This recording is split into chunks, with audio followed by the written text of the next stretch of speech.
আলহামদুলিল্লাহ আমি ভালো আছি। চলে আসলাম ছাদে। আজকে কিছু সবজি তুলব। প্রথমেই বেগুন তুলব। এই যে এদিকে একটা বেগুন হয়েছে। এটা বেশি লম্বা হয় না, এরকমই হয়। হ্যাঁ, আর এখান থেকেও তুলব।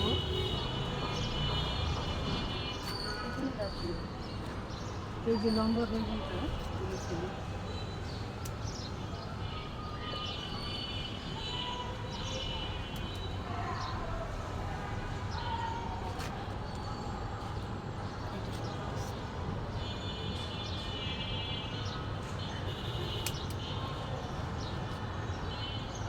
এটাও তোলা যায় না?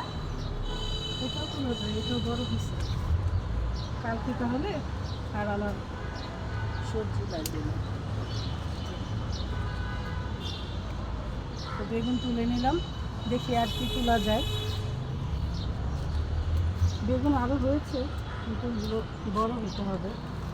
আর এটা কি, এই যে মরিচগুলো তুলে নিচ্ছি। এই যে কলা মরিচ বড় হয়ে গেছে, এই জন্য তুলে ফেলছি। এই যে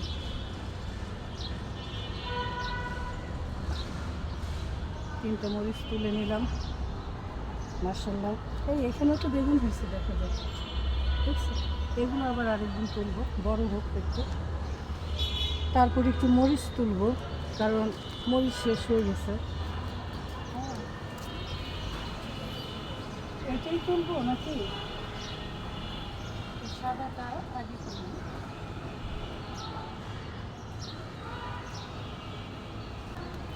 আর এই টমেটোগুলো কি তুলবো? হ্যাঁ, ওমা, ধরার আগেই উঠে যাচ্ছে কিন্তু।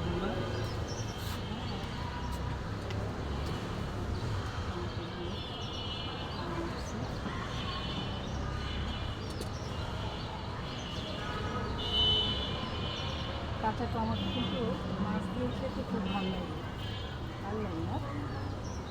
টমেটো গাছটা কিন্তু এখনও একদম তরতাজা আছে, দেখছো? আর এদিকে কি মরিচ তুলি, মাশাআল্লাহ, মরিচগুলো দেখেন কি সুন্দর।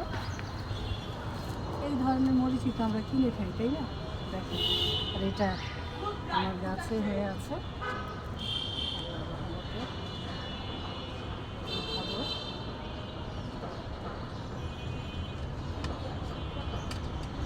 এই তো আর কি লাগে, বাজারে যেতে হচ্ছে না, মরিচগুলো তুলে নিচ্ছি। হ্যাঁ, এই দেখো অনেক ঘুরছে, এটা দেখা যায় না। দেখো দেখো কত সুন্দর মরিচ হয়ে গেছে। এই তো অনেকগুলো টমেটো, বেগুন, তারপর কাঁচামরিচ, ভ্যারাইটিস কাঁচামরিচ দেখেন, সব তুলে নিলাম। আমি কয়েকদিন পরপরই তুলি, না হয় কাঁচামরিচগুলো কিন্তু গাছে ভালো থাকবে না, এর জন্য তুলে নিলাম। এই তো চলে এসেছি আমার রান্নাঘরে। ভাত বসিয়ে দিয়েছি, ডাল রান্না করলাম, আর গরুর মাংস ভর্না করছি।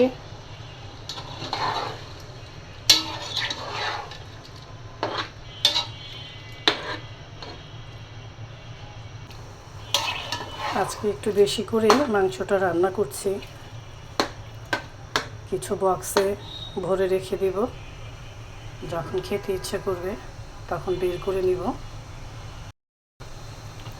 রুটি দিয়ে গরুর মাংস খেতে কিন্তু ভালোই লাগে। আজকে কোনো আলু দিলাম না।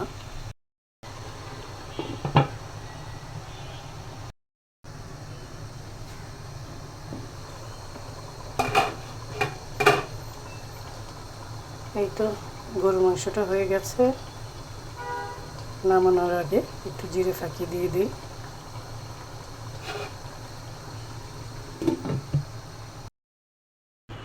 আর কাতল মাছ রান্না করছি ছাদ বাগানের টমেটো দিয়ে, বেগুন দিয়ে কাতল মাছটা ভেজে নিয়েছি।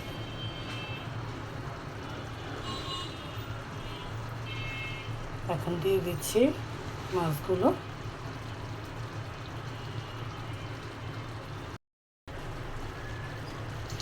পানি দিয়ে দিলাম। সবাই ভালো থাকবেন, সুস্থ থাকবেন। আবারও দেখা হবে, কথা হবে। এখন আসি, আল্লাহ হাফেজ।